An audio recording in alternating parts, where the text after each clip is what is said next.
Meenakshi Academy of Higher Education and Research. Admissions open.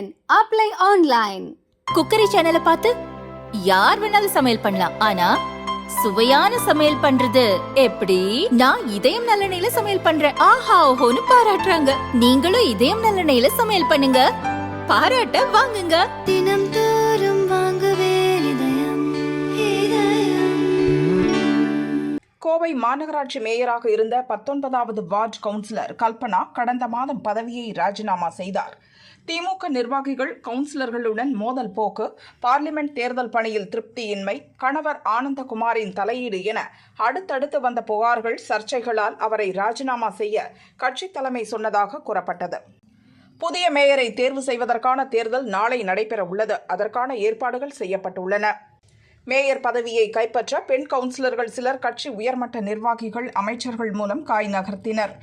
அதில் மத்திய மண்டல தலைவர் மீனா லோகு, மேற்கு மண்டல தலைவர் தெய்வானை தமிழ்மறை ஆகியோரின் பெயர்களும் அடிபட்டன. இச்சூழலில் புதிய மேயரை தேர்வு செய்வது தொடர்பான ஆலோசனைக் கூட்டம் அமைச்சர் நேரு தலைமையில் கோவையில் நடந்தது. கவுன்சிலர்கள், முக்கிய நிர்வாகிகள் கலந்து கொண்டனர். 29வது வார்டு கவுன்சிலர் ரங்கநாயகி மேயர் வேட்பாளராக அறிவிக்கப்பட்டார். திருமதி ரங்கநாயகி அவர்களை வேட்பாளராக அறிவித்திருக்கிறார்கள். நாளை தேர்தல் நடைபெறும்.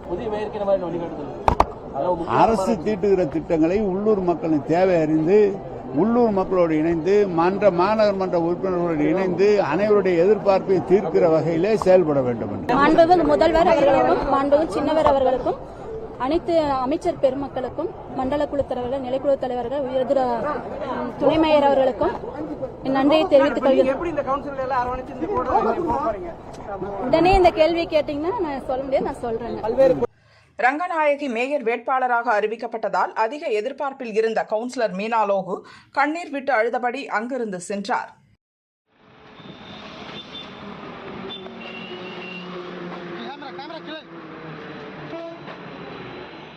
மேயர் வேட்பாளர் ரங்கநாயகி எளிய பொருளாதார பின்னணி கொண்டவர்.